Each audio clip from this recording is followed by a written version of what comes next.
Hey YouTube, how's it going? It's Quentin here and welcome to tutorial number 25, and in this tutorial we are gonna continue talking about some more pseudo classes because I didn't get to cover them all in the previous tutorial. And if you guys are wondering why this text looks all big and bolded, I don't know if you guys can see it or not, but I'm recording more of my screen so that the video will be available in 720p, and what this means though is that I had to actually zoom in on this text because otherwise by default it would be all the way back there, I think actually over there, and that actually looks kind of small. You guys probably can't really see it, so I zoomed in a little bit just to make it a little bit more clear if you guys are not watching full screen and you are actually watching on the standard YouTube player. So yeah, I'm recording at a bigger screen and I just zoomed in. So if you guys are wondering what's different, then that is what's different. Okay, so now let's go ahead and start talking about some of our pseudo classes. And the first pseudo class that I want to talk to you guys about is the first child pseudo class. And obviously because that is a child, we have to work with a parent element as well. So let's go ahead and create a div, and this will act as our parent. And I'm actually going to give this div an ID of parent. Okay, and then I'm going to go ahead and throw in a few paragraphs inside of this div. So I'm going to go ahead and actually duplicate that 4 times, and in the previous tutorial I think we worked with like YOLO, so you only live once, and then that kind of went into YOLO. So we'll go ahead and just use this again. Go ahead and save that now, and again, if I were to go ahead and run this in Firefox right now, we just get 4 normal paragraphs. So let's just launch it quickly. As you can see, 4 normal paragraphs, but now let's go ahead and actually style them, or style the first child. And if you guys don't know what the first child is going to be, it's going to be this first paragraph, because this paragraph is a child of our parent div element. So I'm going to go ahead and select that div by ID, so parent, and that's basically my parent. Now I have to tell CSS what child I'm going to be looking for, because I might have paragraph tags in here, I might have some header tags in here or something like that. So I just have to tell HTML which actual element I want to work with. So I'm going to go ahead and grab the paragraph, and then we'll put in our colon over here and type in first child, and that should give us access to just the first paragraph. So we won't be styling all the paragraph tags inside of our parent element, just the first one. So let's go ahead and give that a color of red, and maybe text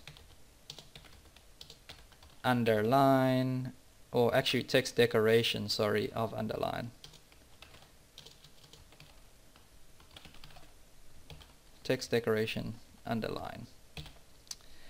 So now when I go ahead and save this and click refresh over here, I get our first paragraph appearing in red text and it's underlined.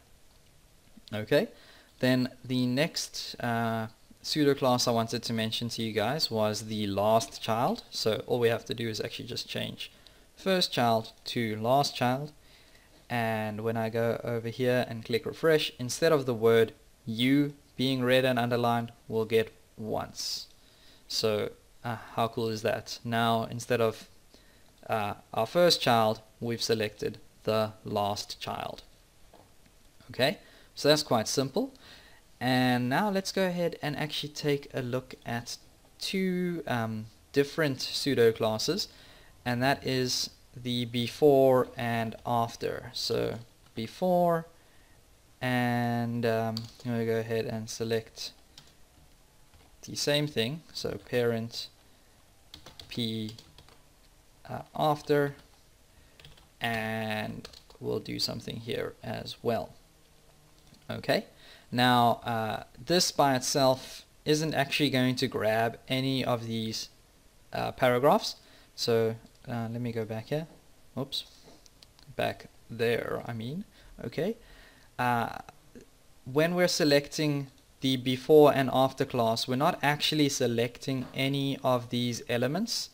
We're actually selecting just before this tag. So parent p before would mean this little space before the paragraph of our actual paragraph, but as long as it's inside of our div parent. And it's going to select pretty much the space between all of these paragraphs before, and then the second parent p after, that will select the space after all of these paragraphs. And something we can do over here is go ahead and just add in a bit of content using this content property. Okay, so basically if I type something in between these two quotation marks, it's actually going to appear as plain text in that space, like I said. So let's go ahead and type in maybe just I am before, and if I go ahead and save this now and go back here and click refresh, you can see it says I am before in front of our actual paragraph, and it actually kind of looks weird because it says I am before you, I am before only. I didn't actually think about that, but yeah, okay, that's pretty cool. So we can actually use CSS to add some content before our paragraph. You'll notice I can't actually select it even though I'm trying. So yeah, it's like just like some plain kind of text stuff. Again, I could go ahead and do this using the after class. So let's cut that out and paste that in over here. And instead of this content appearing before our paragraphs, we'll actually have it appear afterwards. So it should have actually said I am after. But yeah, okay, so we've got the text appearing after our actual paragraph. And you can use this for a lot of different things. I mean, I haven't showed you everything that we could do with this. Like the content property is probably the most useless thing of all.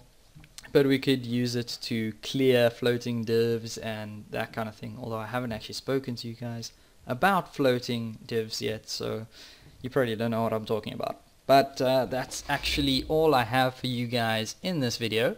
So don't forget to subscribe. Please feel free to leave a comment, like or share the video. It's really going to help my channel grow, and I will see you guys next time.